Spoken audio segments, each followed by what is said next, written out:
that we can invite the deputy president to a conference where the ANC has deployed TG to come here and address, we'll just be turning the world upside down.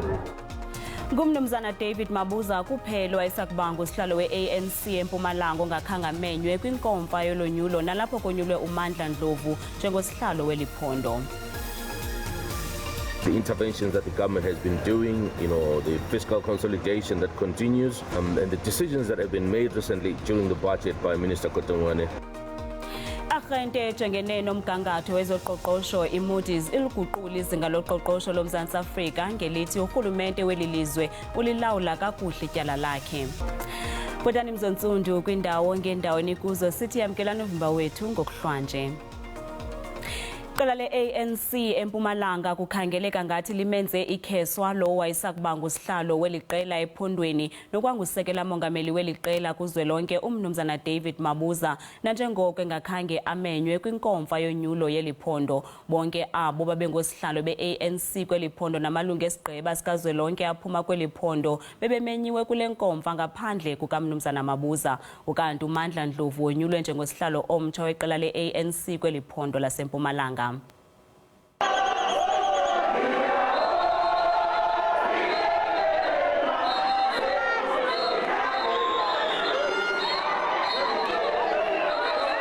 Usekela mongameli we-ANC uDavid Mabuza nowayengusihlalo we-ANC esifundazweni saseMpumalanga azimhambeli izinto kahle kwezombusazwe. Esifundazwe uMabuza la ekade eyihlalo khona asimmemanga kwinqunquthela yokukhetha abaholi besifundazwe.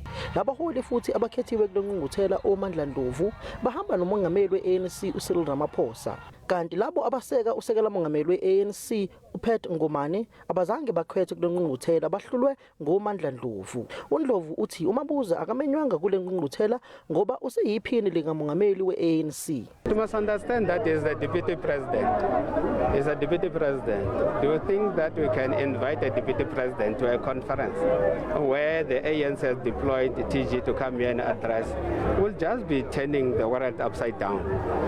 Iphini likahlalo esifundazweni se-ANC eMpumalanga uSpeed Mashilo naye uthi umongameli we-ANC uCyril Ramaphosa kumele ethathe ihlandla lesibili uthi bayohlangana noMabuza ngokuthi usekela umongameli we-ANC kuphela hayi ngokuthi wayeyuhlalo wesifundazwe.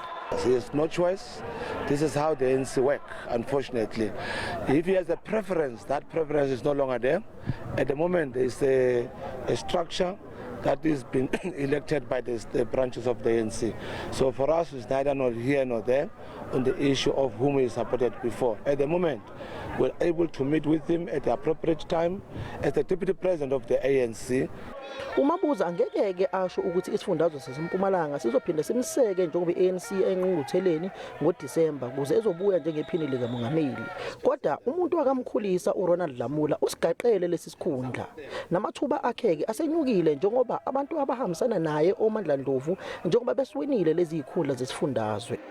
Well, the matter of December, we've been engaged on it, but of course we are amenable to be engaged. But remember, as we said, we do have the position of the deputy president. We want to keep it. To who do we give is another matter that we'll discuss it later on. Umongameli we-ANC uzoyivala le nqunquthela kusasa lapho ezohalalisela khona abantu abamsekela ihlandla lesibili ukuthi basiwinile lesifundazwe. Ngikusamukele Maseko wezindaba ze-SABC ngibika emalahleni eMpumalanga. Unongxowa we-ANC nokwabambeleyo njengososibajikelele umnumzana Mashatile uthi bengumbutho bazakuba nendibano kunye nomongameli wombutho amanina ogwetyiweyo unkosikazi Bathabile Dlamini ngomvulo kuze bakwazi ukuthatha isigqibo ngekamva lakhe. Ebethetha ngethuba kubanjwe isikhumbuzo sesine susela oko kwasweleka iqala le-ANC umama uWinnie Madikizela Mandela. Mashatile uthi basasiphonononga isigqibo senkundla. Ikamva likamongameli lombutho wamanina e-ANC unkosikazi Bathabile Dlamini lisezandleni ze-ANC. Lombutho ulawulayo uza kubamba intlanganiso ngomvulo ukuze ushukuxe umba wesikhundla sakhe. uDlamini ugwetywe iminyaka emine ekuthothoza entolongweni okanye ahlawule imali ebalelwa ku200,000 rand. Isiqingatha sayo le mali sixhonyiwe. We took a decision that we'll call Comrade Bathabile. Unfortunately, the previous week was a very busy week. The president was out of the country. So we are meeting on Monday this coming week, and we will be addressing these issues that you are raising. I-ANC ithi umthetho wayo wokuthi gu kwamalungu xa ophule umthetho awukacaci. The resolution of the ANC did not include all crimes, not necessarily because we didn't think they are not serious crimes, but the understanding was that the definition of a serious crime will be in line with what the statutes are saying. Kungoku nje i-ANC isabamba inkomfa zamaphondo nanjengoko kujongwe kwinkomfa yonyulo ngoDisemba. Nangona ewiselwe isigwebo sakhe unkosikazi Dlamini uthi uyakwehla xa imyalela njalo i-ANC. Abahlali kwifama iMibono eMthatha eMpuma Koloni batyhola umasipala wabo iKing Sabatha Dalindyebo ngokubatyabula ngamatyala ombane okukulandela ukuba uninzi lwabahlali abangaphangeliyo nabarhola imali yesibonelelo sikarhulumente beциnyelwe umbane ngenxa yokutyala lo masipala amawaka erandi. Abahlali bathi bangena kwizindlu zabo kwiminyaka emihlanu edlulileyo kodwa kukhona beqale ukuzifumana kunyaka opheleleyo incwadi zabo zamatyala. iMaiden Farm yenye yelokishi kusokolwa kuzo eMthatha. Abahlali bathi batyala umasipala amawaka ngamawaka ngeenkonzo ezingeziyo kubo. Uxolisa Jwili uthi uzibone sele ecinyelwe umbane. Ongaphangeliyo uMvuyiso Mathundu wacinyelwa umbane kuba kusithwa utyala umasipala i-25,000 rand. Bathi ndiya owa i-25,000. Ndibuza banjani ndingasebenzi. Izobhatale kanjani le mali andisebenzi ngokusebenza. Andinayo nomuntu obekwanqonqoza apha esithi wena ngedate ethile uzawucinyelwa umbane. Ndiwubona sendiwuthenga uthengeki umbane. Abahlali bathi ezinye zenkonzo abazibhatalelayo kukuthuthwa kwenkunkuma. Abanye besithi mibini iminyaka behlala kwezi zindlu bengekawufakelelwa umbane. Sicela into yobana acikwe la matyala umasipala enze public participation athethe nabahlali bale ndawo abaxelele into yobana ngexesha elithile kufuneka nibhatele i-50 rand ukwenzela into yobana singaboni iinkuntyula zamatyala msasazi. Umasipala iKSD uthi uzimisele ekuqinisekiseni ukuba inkonzo siyafikelela kuluntu lwaseMaiden Farm. Umuntu uza ngaphambili ephethe i-statement eso sakhe xa ngaba umuntu equalifya bayazojongwa ukuba anikezwe i-indigent form. Ndingulwandile Mbulali eMthatha. Kanti abantu baphefumle ngelinqaku kwiqonga lethu leWhatsApp.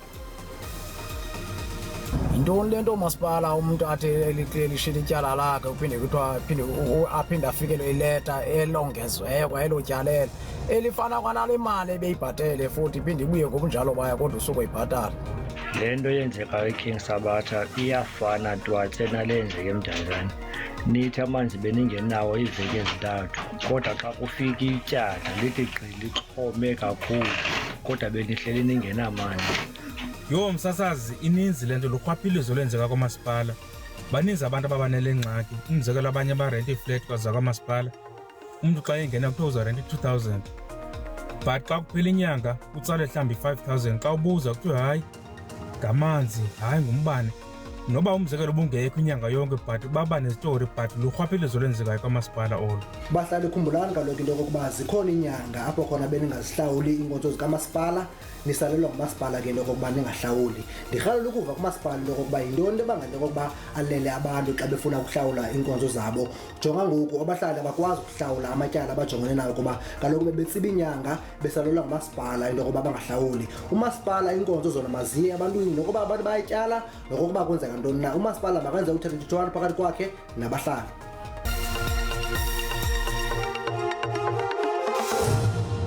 Spotise kwabo basandula ukungena sinamkela kwindaba zesiXhosa nezizangqo kunqa phambili uSABC1 ngawafumana amanye amanqaku kwikhasi lika-YouTube ngokuba uthi SABC Iindaba kanti kwinqaku lethu loqala besithe Iqela le-ANC eMpumalanga kukhangeleka ngathi limenze ikheswa lo wayesakuba ngusihlalo weli qela ephondweni nokwangusekela mongameli weli qela kuzwelonke umnumzana David Mabuza nanjengoko engakhanga amenywe kwinkomfa yonyulo yeli phondo. Bonke abo babengosihlalo be-ANC kweli phondo namalungu esigqeba sikazwelonke aphuma kweli phondo bebemenyiwe kule nkomfa ngaphandle kamnumzana Mabuza ukanti uMandla Ndlovu wenyulwe njengosihlalo omtsha weqela le-ANC kweli phondo laseMpumalanga.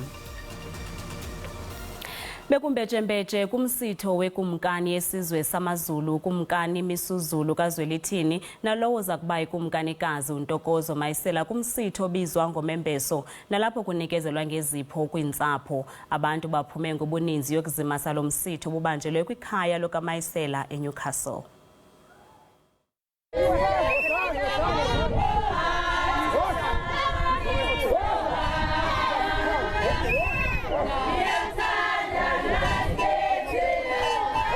Baphume ngendlu beyokuzimasa umsitho wekumkani yesizwe samaZulu kumkani Misuzulu kaZwelithini kunye nalowo uza kuba ikumkanikazi uNtokozo Mayisela kumsitho wokunikana ngezipho kweentsapho nobubanjelwe kwikhaya lakwaMayisela eNewcastle kwiphondo laKwaZulu-Natal.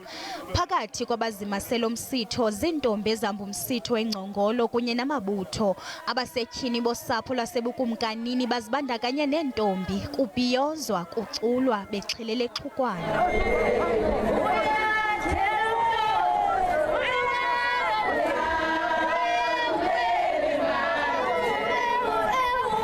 Yesterday when we came here, we had some among the gift. As I've said, we finished Lobola, but the king have brought some cattle that I cannot say hangumi, but they form part of the gifts. And among those cattle, there is one cow that is done for ukukhetla, because culturally, when you get your wife from that family and you are the first person to be a man to that particular wife, it is you who have to pay that cow ukhethle umakoti. Ukanti amalungiselelo okubekwa ngokusesikweni kwekumkani ayaqhuba. Arhente ejongene nomgangatho wezoqoqosho IMoody ziguqule izinga loqoqosho loMzantsi Afrika nanjengoko isithi urhulumente weli lizwe ulawula kakuhle ityala lakhe. Ngaphambili arhente yabhengeza izinga loqoqosho leli lizwe njengoqoqosho oludodobalayo kungoku nje izinga loqoqosho ilibeke ku-BA2. IMoody ithi ibona kuphucuka inkcitho karhulumente nto leyo iza kudala ukuba lizinze ityala likarhulumente egambeni kwexesha. IMoody ithi imo yoqoqosho loMzantsi Afrika iphucukile kwizivubeko ezidalwe ngubhubhane we-COVID-19. Le arhente ithi urhulumente woMzantsi Afrika wenze kakuhle ukucutha inkcitho kwaye nokunyuka kwerhafu eqokelelweyo ingakumbi kwicandelo lemigodi kube nefuthe elihle. Ingcali zithi ukuguqulwa komgangatho woqoqosho weli lizwe ube kwimeko ezinzileyo kuza kuba likhuba lokuqoqosho lweli lizwe. I think the interventions that the government has been doing, the fiscal consolidation that continues, and the decisions that have been made recently during the budget by Minister Kotongwane, which show a continuation of the promises that the government, and particularly the National Treasury and the Department of Finance, made to the world to say they're going to make sure that they consolidate the fiscus and they're going to continue to control, unnecessary budget expenditure. Ukunyuka kwemali eqokelelwe kwirhafu kwicandelo lemigodi kuza kuncedisana ngakumbi urhulumente ukukhawulelana neengxaki ezikhulayo kwintlalo yoluntu nanjengoko kukhula izinga lentswelangqesho kunyuka namaxabiso. The improvements in terms of efficiencies that are done by SARS, which you remember in the years gone by, it struggled quite a bit even to reach the targets. This time around, because of the improvements that we had done, digitizing a lot of the tax revenue collections, or the tracing and tracking of people that are not paying tax, that has resulted in better tax revenue collections. And as of yesterday, they did tell us that they collected 16.5 billion more than what was announced in the budget. IMoodys ithi izinga loqoqosho lweli lime ku-BA2 ngenxa yemiba eliqela inefuthe elihle nelibi. Imiba ibenefuthe elihle iquka ukunyuka kotyalo-mali nenkcitho karhulumente ehlileyo. Ngelixa imiba ibenefuthe elibi kuqoqosho iquka amashishini karhulumente asoloko edinga ukuhlangulwa, intswela-ngqesho, ukungalingani nentlupheko. Ubekwe kwikhaya lakhe lokugqibela besakubanga usaziwayo kwezosasazo kwanomsasazi wesikhululo umhlobo wenene uLuzuko Koti. uKoti ungcwatyelwe kwikhaya lakhe eliseGqeberha kwiphondo eMpuma Koloni emva kokulishiya eli limagada ahlabayo ngosuku lamalungelo oluntu emva kwengulo emfutshane. Ngethuba lokubhubha kwakhe ubengumastishi kwisikhululo se-SABC iChannel Africa. Izihlobo nosapho zinika imbeko yazi yokugqibela kumakhwekhwetha wezosasazo. uLZK njengokuba besaziwa ngabaphulaphuli bomhlobo wenene FM wazibandakanya neliziko losasazo ngo-1999. Nalapha bambe khona izikhundla ezohlukeneyo kweliqumrhu losasazo ezifana nokuba ngumvelisi kwinkqubo yeendaba, intatheli kwakunye nokuba ngumhleli weendaba.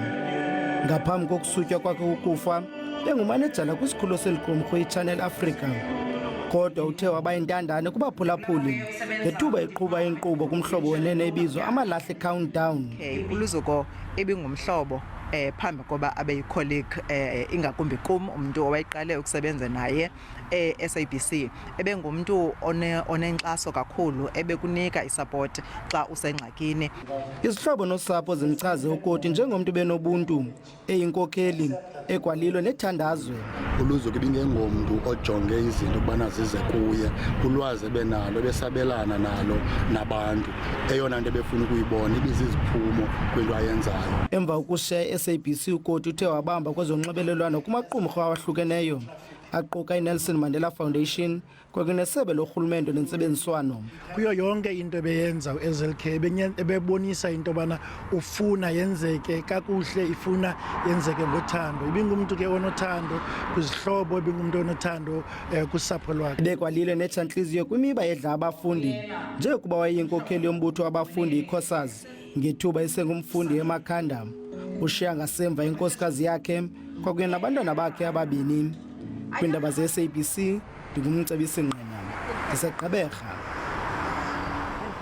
Uwile umthi omkhulu weqala lomhleli weendaba zesiXhosa kwelijelo lomzosasazo i-SABC nobesele sidla umhlala phantsi uThembekile Xhaso. uXhaso nowazalwa ngo-1952 sweleke ngolwesine wale veki phambi kweentsuku nje ezimbalwa dibanisa iminyaka engama-70. uXhaso nowayesisinxiba-mxhaka sakwanokholeji wazibandakanya nezosasazo ngo-1980 eqala ukusebenza njengombhali weendaba zesiXhosa kwiziko losasazo lwe-SABC. Ubhale iindaba ezitolika, ezihlela, eqinisekisa ukulondolozwa kolwimi lwesiXhosa. Ngonyaka ka-1991 uJola walifulathela eliziko losasazo ngenxa yobunzima beemeko zelo xesha. Waze wabuya ngo-1994 njengentatheli ephezulu de wangumhleli, sikhundla eso asibambe wada wahlala phantsi ngo-2013. Inkonzo yesikhumbuzo kaXhaso iza kubanjwa ngecawa umhla wesithathu kule imiyo kwikhaya lakhe eBramley, eRhawutini. Ize inkonzo yokumkhapho kokugqibela ibanjwe ngolwesine umhla wesixhenxe. Umhla wesixhenxe ku-April ikwalusuka walibona ngalo ilanga nalapho ebeza kudibanisa iminyaka engama-70 wazalwa.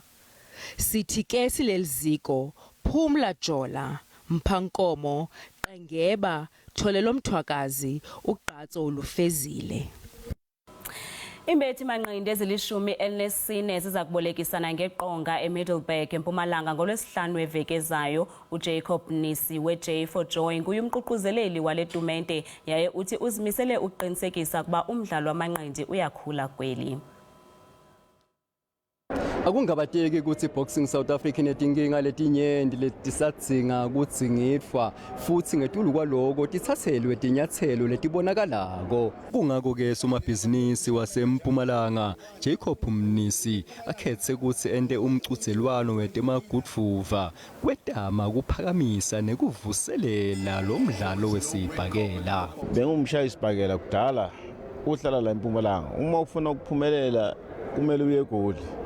So manje ngivula lamathuba for amabox lawa anentshisakalelo ukuthi abonakale umhlaba wonke. The initiative between J4 Joy and the SABC in terms of promoting e-boxing siyayi-appreciate kakhulu. Kutawube kunesicoco lesisha lesibitwa ngemva nenkosi Tikhondele. Masimikisa le proposal ka BSA bayijabulele lento ukuthi awu cha kusho ukuthi sicabange kahle ngomuntu osekhulile. Namnisa akakubhataleli lokhu kuze ngibe la akangithengi ngemali. Ngiyajabula ke kusho ukuthi awu leli bhandi nine badlali besibhakela selivuliwe. Utse manikiniki ingani yobanjwa nguleshone nayo. Mina ke ngingumduduzi Ndlovu led Iindaba zeSABC eMalahleni eMpumalanga. Mawethu masithi qha kuloo ndawo siyabuya kwakhona ngomso kamnandi.